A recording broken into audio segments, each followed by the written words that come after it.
Bakunzi ba Judgment Truth Victory, ndabasuhuje mbahaye ikaze. Ubuntu n'amahoro bituruka ku mwami bikomeze kubana nawe. Njyewe amana nitwa Urinzwe n'Imana Faustin, aho dusoma ijambo ry'Imana tukumva neza ibyanditswe byera. Ibyanditswe byera byahumetswe n'Imana, bigira umumaro wo kwigisha umuntu, kumuhugura, kumuhanira gukiranuka, kugira ngo umuntu w'Imana aba ashyitse afite ibimukwiriye byose. Rero muri uyu mwanya ndakuraritse kugira ngo Imana ikomeze kubana natwe. Nyemera mbere ko dukomeza tubanze duce bugufi dusenga Imana. Data wa twese uri mu ijuru, turagushimye, turaguhimbaje, tugushimiye ineza yawe n'uburinzi bwawe bikomeje kubana natwe. Turakwihaye kugira ngo imbabazi zawe zituruka kuri wowe zikomeze kutwiragirira. Ndakwihaye rero mwami, ndetse n'abandi bantu banteze amatwi, twese turifuza kuba abawe. Nubwo dusoma ijambo ryawe, ni ibyanditswe n'abantu ariko bari bayobowe nawe. Ndakwinginze kugira ngo urusheho kutwisobanurira kandi uduhe kukumenya neza, maze ubwo ugiye kuza tuzabane mu bwami bwawe. Abana bawe bateze amatwi mbasabiye umugisha wawe kugira ngo ijambo ryawe ribashe gukorera muri twebwe. Reka ibyo ushaka n'ibyo ushima ubiduhe runtu mu izina rya Yesu, amen. Rero bakunzi ba Judgment, ijambo ry'Imana mbere y'uko turyinjiramo tuba dukwiye kubanza gusenga kugira ngo imitima yacu ibashe guca bugufi kandi ibashe kurasirwa n'ubuntu bw'Imana. Rero muvandimwe, reka mbere y'uko nimbika njya mbere mbanze nkwibutseho gatoya, twibukiranye uburyo amagambo twasomye mu gice cya 9, turebe uburyo Imana yari imaze gusezeranira Nowa urubyaro rwe, ibabwira yuko bakwiye kubyara bakororoka bagakwisa.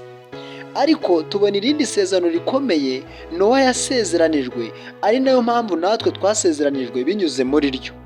Yambwiwe yuko iyi si itazongera kurimbuzwa amazi, ahubwo mu gitabo cya Maraki ndetse n'ibyahishuwe tubona neza yuko iyi si izarimbuzwa umuriro.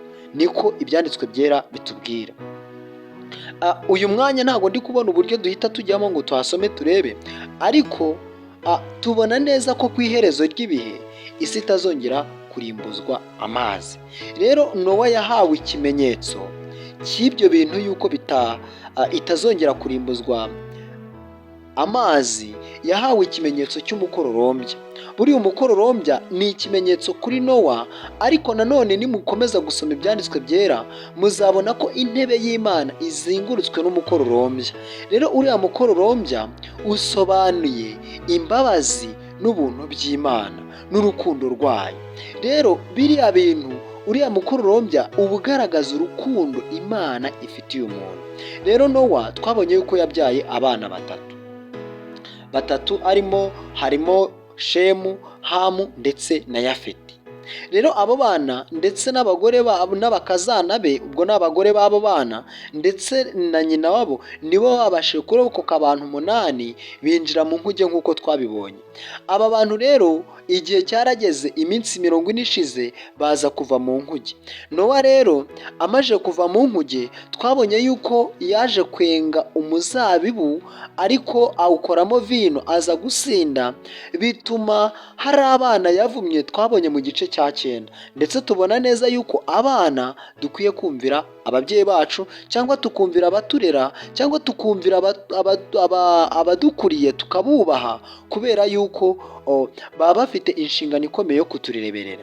Rero twabonye yuko Nowa yaramye imyaka 950, kubera yuko umwuzure waje amaze imyaka 600, hanyuma nyuma y'umwuzure amara imyaka 350. Uyu munsi rero tugiye kureba ba bana ba Nowa, ariko abo bana ba Nowa ndifuza ko uyu munsi turi burebe umwe wenyine. Hanyuma uru ni rwo rubyaro rwa bene Nowa, nibo Shemu na Hamu na Yafeti. Babyaye abana hanyuma ya wa mwuzure. Abo bana rero ni ugiye kureba. Bene Yafeti ni Gomeri, Magogi, Madayi, Yavani, Tubali Mesheki na Tirasi. Urumva ni abana barindwi: Gomeri, Magogi, Madayi, Yavani, Tubali, Mesheki na Tirasi. Abo nibo bana ba Yafeti bo yabashije kubyara. Muri abo bana rero njyewe nagerageje gusoma ndareba, mbona uwo bita Gomeri na Yavani nibo bonyine babashije kubyara. Rero Gomeri yabyaye Ashikenazi, Rifati na Togaruma. Abo nibo bana ba Gomeri. Noneho Yavani abyara Elisha, abyara Tarushishi, abyara Kitimu, abyara Dodanimu.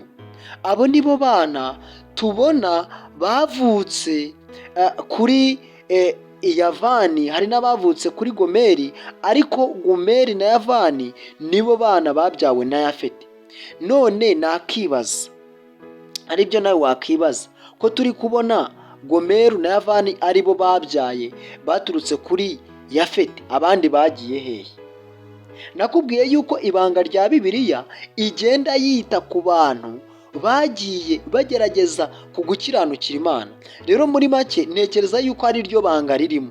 Ntekereza yuko uyu Gomeri ndetse na Yavani aribo bana bashobora kuba barakomeje kugendera mu by'Imana. Rero abo nibo bagabiwe ibirwa by'abanyamahanga nk'uko ibihugu byabo biri, umuntu wese nk'uko ururimi rwabo rumeze, nk'uko imiryango yabo iri, nk'uko amahanga yabo ari. Rero muvandimwe, ubu tumaze kubona urubyaro rwa Yafeti, ariko muri urwo rubyaro rwa Yafeti rw'abana barindwi tubonye yuko abana babiri nanone aribo babashije kubyara. Rero nakibaza nti abandi bagiye hehe? Ariko muri makeya nidukomeza gusoma ndetse n'ubundi bushakashatsi tuzarushaho kugenda tumenya. Hanyuma ese Gomeri bisobanuye iki? Magogi bisobanuye iki? Madayi bisobanuye iki? Yavani bisobanuye iki? Tubali bisobanuye iki? Mesheki bisobanuye iki? Tirasi bisobanuye iki? Ndagira ngo ujye muri komenti hanyuma unyunganire, ese bisobanuye iki? Hanyuma se Gomeri na Yavani ko tubona aribo babyaye gusa, andi bana ntago babyaye? Nyemerera dusoreze ahangaha. Uwiteka akomeze kugira neza, akurinde amajya n'amaza. Nkurarikira gukora subscribe, share, like ndetse na comment kugira ngo ibiganiro dutegura bijye birushaho kukugeraho. Uwiteka aguhire, aguhe umugisha kandi akugirire neza.